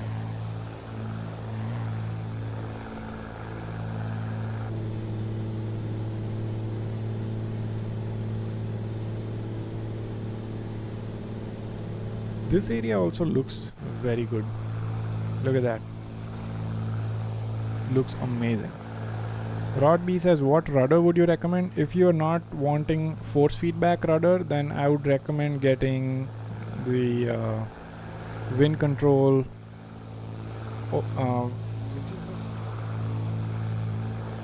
The wind control Skyhawk something. Let me see which one I have. Wind control. I think it was Orion, if I'm not wrong. Gosh, this looks amazing. I'm gonna pull up wind control website for just a quick second. I think this one is really good. Orion 32. I have the older version with damper. Damper is very important. Get the damper. Look at that, guys. Oh my. That is the Airbus one, yeah. But you can use it for anything. It's just more comfortable when you have that huge footrest. But I have the one without footrest. You'll find it Orion, the older version of Orion basically. That feels pretty nice too. Man, this looks so good.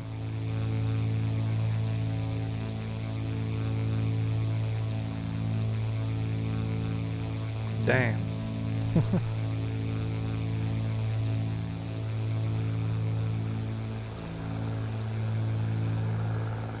Very detailed.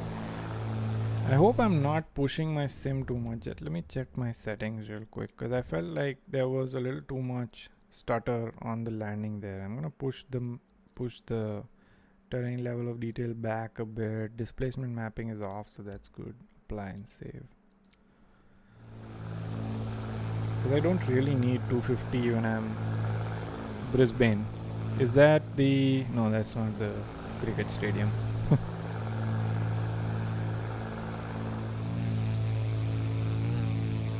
Yeah, this looks freaking amazing, man.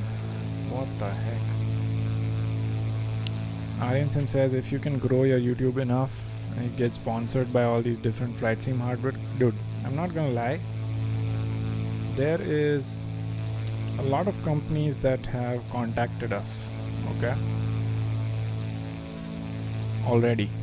Like, there's a lot of companies that have contacted me for reviews, for like just giving away the hardware and you can just test it yourself and review it.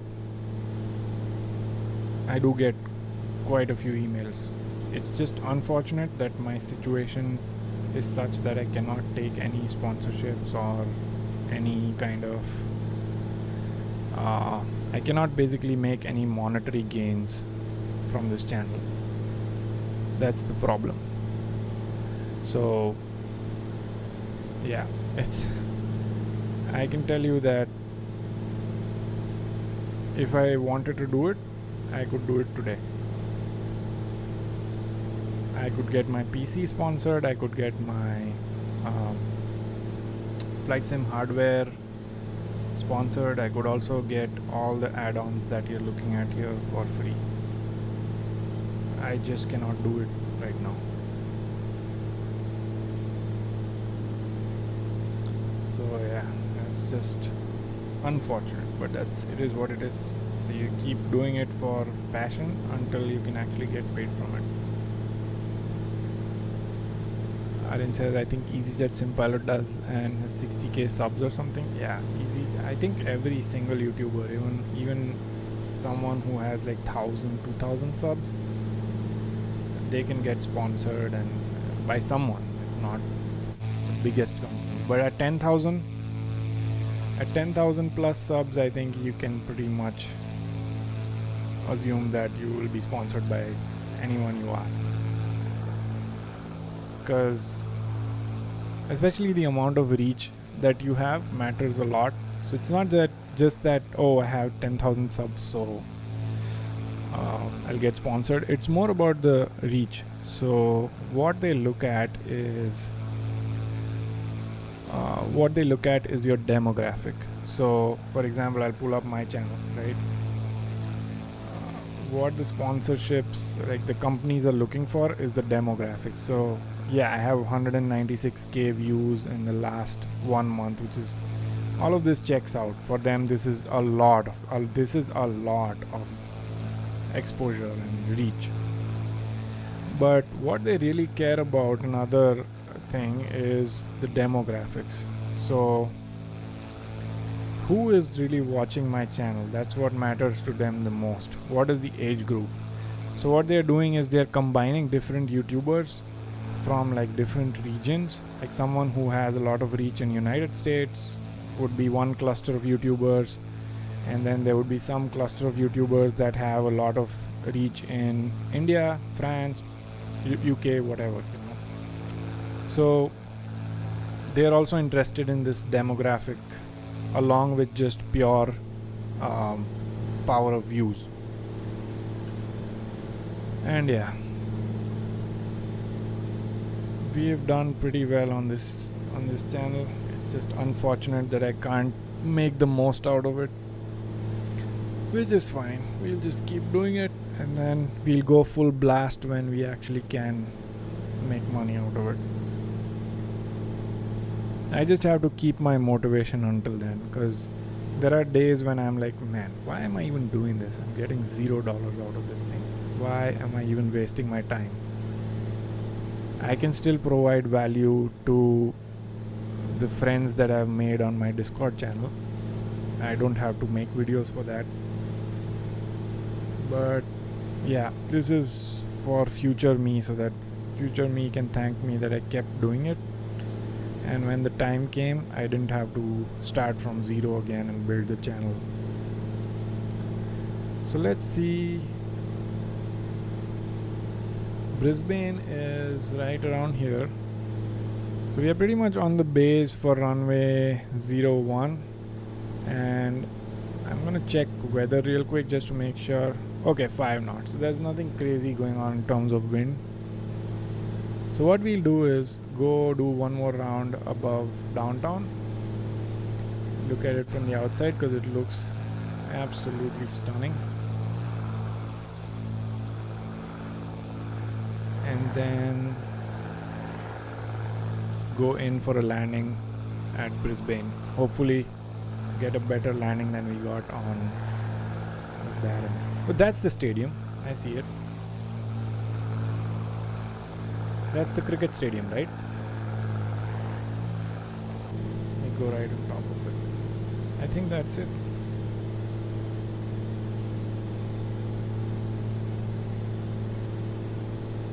I think that's the cricket stadium. There you go, guys, all the cricket fans.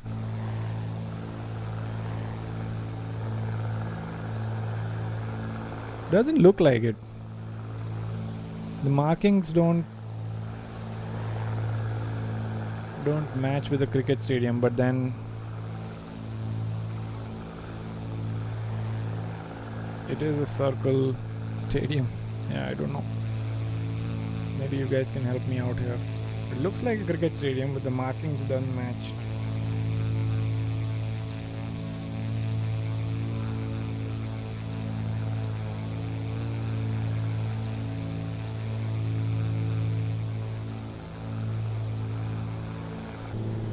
Okay, let's check out where the airport is. Let's go back. Oh, I'm not in Sydney. I landed at Sydney and now I'm in Brisbane. I thought there was a cricket stadium in Brisbane, right? There was one in Sydney, I remember, but I thought there was one in Brisbane too. So we're just gonna turn in to land on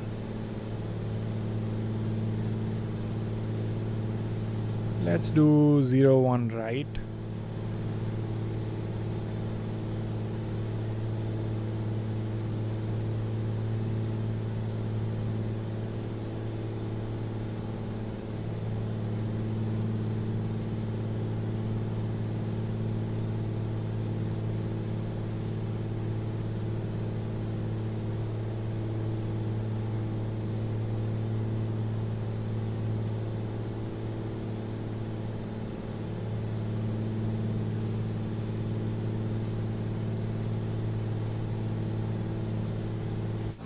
Just admiring downtown one last time, flying right over it. Looks stunning. Matey's here. Hello Airborne Geek, everyone. So I can't hear your stream well. I lost hearing on my one ear because of cold. Love that plane. I hope you get well soon, man. It is a lovely plane, yeah. And a lovely city. Look at that detail that we have. I was flying a little bit further away from it, so we wasn't able to see all the details, but look at that. Of course, there's like this LOD thing, whereas further you go, the details will be less. So this is the most detail you will see while you're close. Looks stunning. Aryan says, yeah, Brisbane does. It's called Gaba. Markings don't look like it, but I think it is. Yeah, I agree. The markings look weird. Didn't look like a cricket stadium marking, but okay. So where's the runway? Right there. Disable autopilot and get rid of all the directors and stuff. Maybe also trim to the center just so that doesn't throw me off on landing. Let's enable track IR and then let's get going.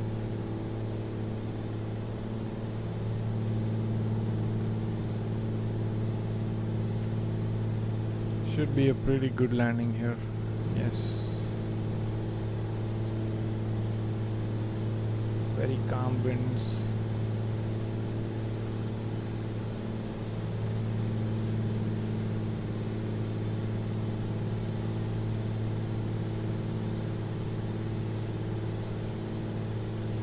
Going a little fast, but I know that this thing just tanks in speed, like there's no problem. I'm gonna just drop the speed a little bit and get the gear down, because 150 knots is the gear down speed, so that gets some drag for us, and then we can pretty much go idle.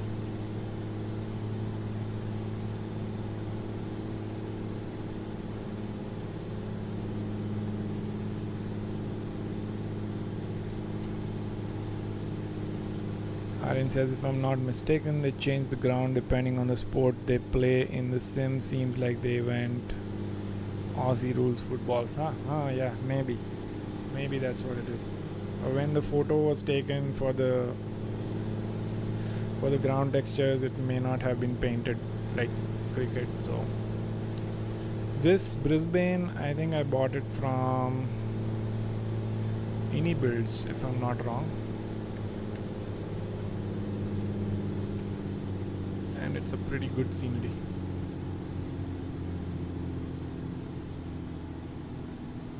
Just going idle now, and we're going to keep coming in at somewhere around 85, and you see how fast this thing slows down. That's why I was not worried, even though I was at like 160 knots on long final.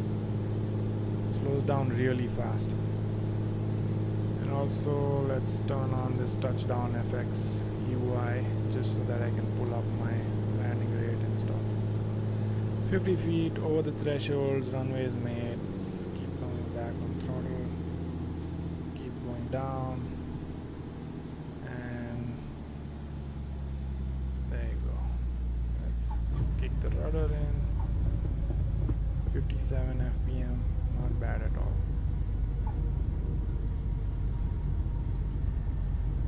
Not bad at all. 97. There's the runway landing score. 8 on crab. Yeah, I agree. I was a little bit late in decrabbing. But yeah, pretty good landing overall.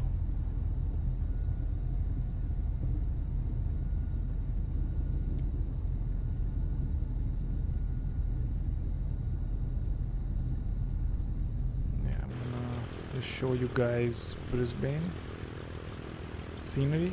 I think it's really good, so that we don't run away from here. Let's get the parking brakes on, and then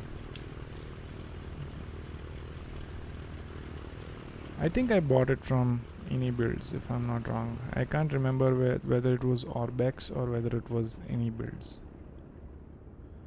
But look at the ground textures and stuff. Pretty good. I love these taxiway lights too. It's very detailed. Very detailed. And then obviously the terminal is well done too. Whole thing looks really good with traffic actually.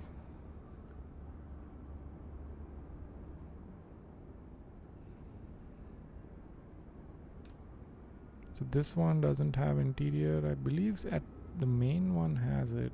I'm not sure. Yeah, so this one doesn't have interior. But I don't really care about interior, to be honest. Like, all of this is well done. It doesn't have interior, but that doesn't matter to me because I'm never going to like go in. I would rather have more performance than just every freaking shop modeled inside the terminal. It's really well optimized scenery too. I like it. That's how it looks from the top. Totally worth it because it's like one of the biggest airports in Australia, right? There's Perth, there's Sydney, and then there's Brisbane.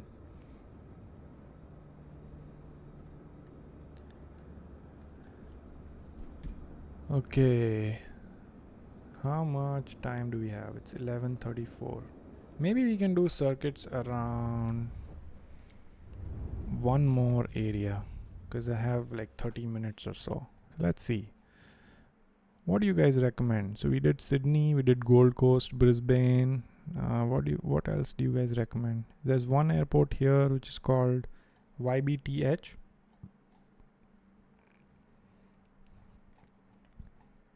There's some racing circuit here. Moise is back. We just finished a flight from Gold Coast to Brisbane. Decent landing. Now I'm looking for options on where else can we fly.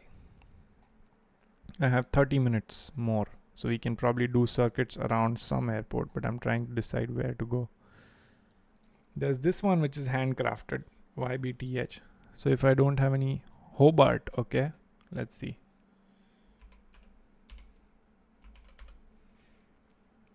YBCG. Okay, that one. Oh, is this the one you're YCBG? This is the one you're talking about? That looks really nice. Like the area around it looks pretty nice. Should be fun. Yeah, let's just go here then. We'll start this little plane up real quick. Take it for a circuit around this area. Admire the hills and stuff. Looks pretty good to me. Maybe go towards this hill here. Look at Tasman Bridge. Broadcast Australia Tower.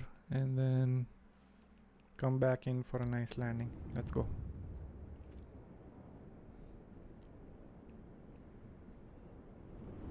Don't forget to like the video, guys.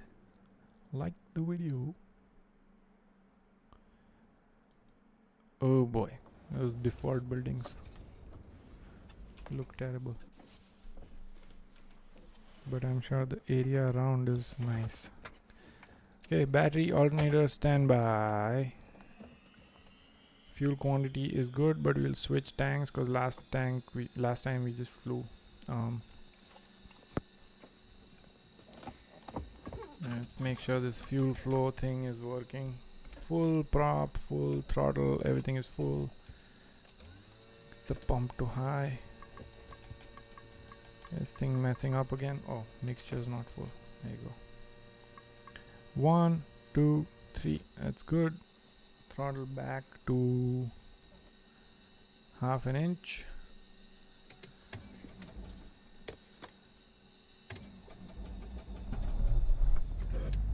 Much better start this time. 1000 RPM. Engine instruments look good. We lean out the mixture just a tad bit, and avionics on. We will not need weather radar because look at that weather. We'll just leave it on standby. Continue map. There you go. Panel lights on, taxi lights on, landing lights on, strobe beacon nav on, and don't need to run. Maybe I can pull cab heat a little bit, and that's it. We are good to go. It's so easy when you're not following the checklists. And again, just putting in 2000 to be safe. Get this out. Let's get out of here. Moise is asking in which state do you live? Indiana, yes.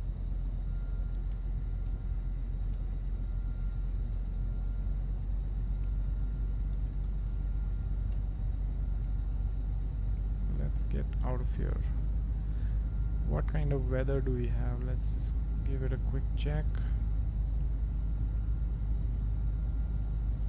Open airport. Hopefully there's no winds. Yeah, 5 knots. Doesn't matter. We'll just take off. Which side is the longest? Maybe we can take off from here because there's no real active runway that we need to follow.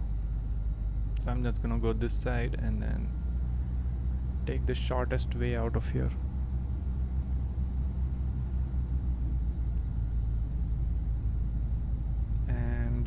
Do you want me to leave Apple Maps Pro on, or do you want to explore how the default looks like? Aryan says from India to India. Yeah. When I say Indiana, some people still think India.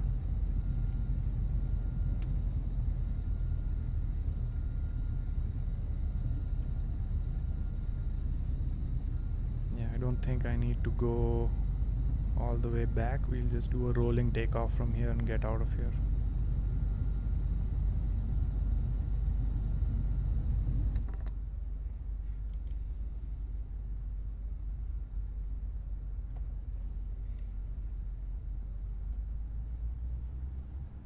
Okay, full throttle. This thing is also very high powered. I would think that a non-turbocharged simple Bonanza won't be this high powered, but it is. Keep climbing at 107. Gear up. Track iron on. Let's take a quick left here, steep left, and then go towards those hills.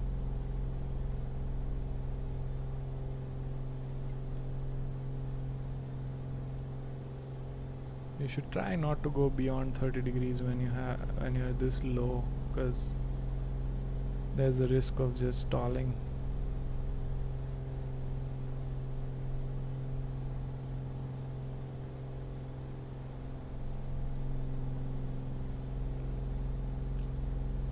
Mo is like, I guess you stayed by seeing your post on Facebook of your PP.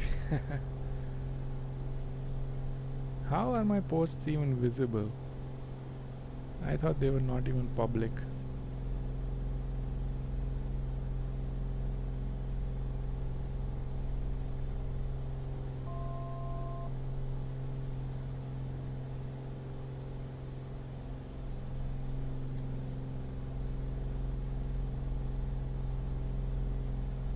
This is a pretty good area. Look at that. Looks beautiful.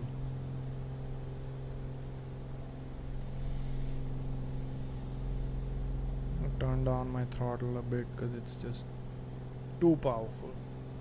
I feel like Comanche is more of a right airplane to do some exploratory work with, because it just flies much slower than these airplanes. That looks good.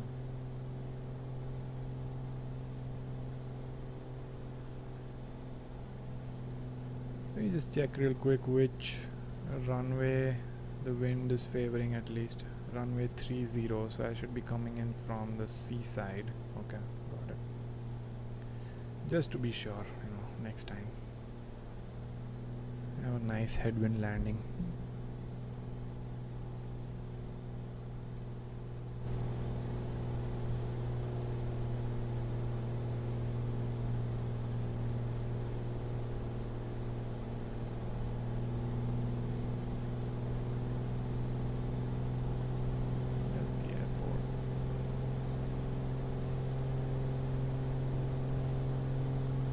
I don't know if they have worked on this area or not, but it looks pretty good. The only problem I have with Apple Maps is this whole tree thing that I told you about. Sometimes in some places the trees are just very bright, like bright green. Aryan says, alright bro, I'm gonna head off to the gym. Was a pleasure as always. Thank you for chiming in, man. I am also actually going to go right to the gym after I finish my stream. I am going straight to the gym. It's going to be, I think it's going to be a chest and tricep day. So good luck with the gym. This is a nice area to fly. Moin says I fly here often in Hobart.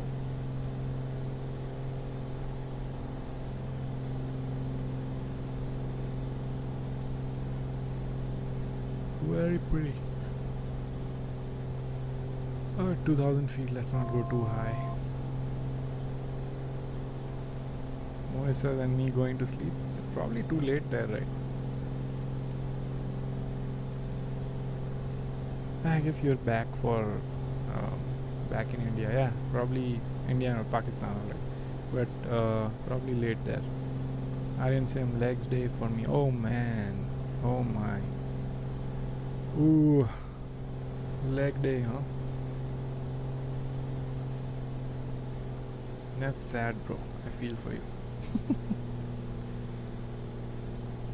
Have you seen this thing? Like a meme where this guy is coming out of a leg day and he has pump all over his body but legs.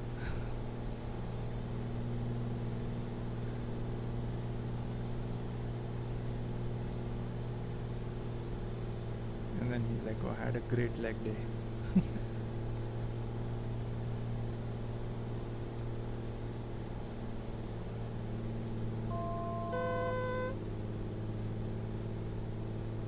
Let's get the gear down. King Bob's Kingdom is here. Hey, what's up? That's buy AMD. Yeah, buy AMD was to remind me of a side conversation I wanted to have with you guys about an app that I was developing to analyze stocks. So we talked about it at length. Some point in the video, if just click through, you will find it. And buy AMD because AMD stock is just ripping, and it's going to keep ripping if something doesn't go wrong with the world in general. That's why buy AMD. Ryzen says, yeah, I think so. Absolutely hate doing it, but just can't do. Man, leg days are so. I'm just gonna dump flaps because I'm too high, but I know it will just slow down like you're flying a tank. There you go, you see that? I'm also back on the path almost, and it slowed down to like 90 knots. As much as this plane is a rocket, it really has a lot of drag. You can't say the same when you put Comanche doesn't slow down that easily. Okay, runway is made. There's a slope here, need to be mindful of that. And I bounced. That's okay. It was a decent landing in terms of like crab and all that, hopefully. But I didn't have this touchdown FX thing on, so it didn't rate my landing, which is okay. I know how to find my rating. So you pull up this, and then there you go, 97, 112 feet per minute. Little bit high for GA, I would say. 112, you'd feel it. But 1.2 G, 97. Crab was not bad actually. 10 on 10, nice. I usually mess this up, but pretty good. TDZ, good as well. G-force, a little bit high because of that 112 feet per minute, but not bad. Pitch, a little high, maybe because my trim was off. Yeah, it was like all down. That makes sense. I had to keep pulling up way too much.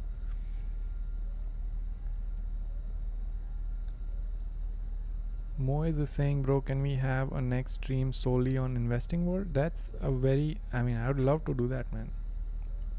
I just don't do it because how about this? Next Saturday, maybe we can do an investing stream, just analyzing stocks, where to invest in and all that. Saturday morning, and then Sunday morning we fly. So Saturday morning stream will be maybe around 1 or 2 hours. 1 hour maybe. I think that's pretty good for doing a lot of stocks. And then Sunday stream we can just fly and have fun. And I might pick up an airliner for next Sunday. And even while flying during that flight, we can also talk more about anything that we missed out on Saturday. Because that's one of the reasons why I don't like flying airliners, just what you do in cruise. But if we have topics to talk about during cruise, I'm down to do some nice PMDG 737 flight. Hopefully they release the update or something this week. And yeah, let's plan for that. Saturday morning will be all investing stream, so we'll be looking at different stocks, just analyzing them with that tool. By the time I'll have that tool out to you guys as well on Discord, so you can do it with me live. Maybe tell me more stocks to talk about, we can talk about it. Look at some hot stocks in the market right now and see if they are really worth putting your money in, or you should just wait. What I think about them, what you guys think about them, stuff like that. I should do that on Saturday. That's a great idea. And then anything that we miss out on, we will talk on Sunday about it. We also talk about like how did the market do this week and where it's going and all that.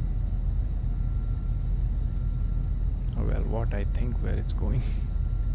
can never really guess. That's a good input, Moise. Let's do that. King Bob says touchdown FX, excellent application. Yeah, it's a great tool, man. I'm very surprised that I did not know about this tool until I watched a video by 73 Simmer or something like that. It's a really good channel. It's a nice tool. It's an all-in-one tool that does everything for you. You can also watch your replay. Look at this. You can also watch your replay from outside. Such a cool tool, man.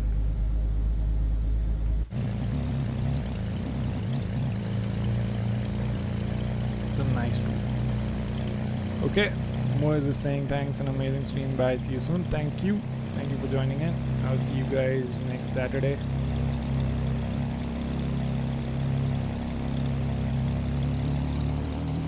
Maybe watch a couple of landings from the outside view and then we'll end it for today.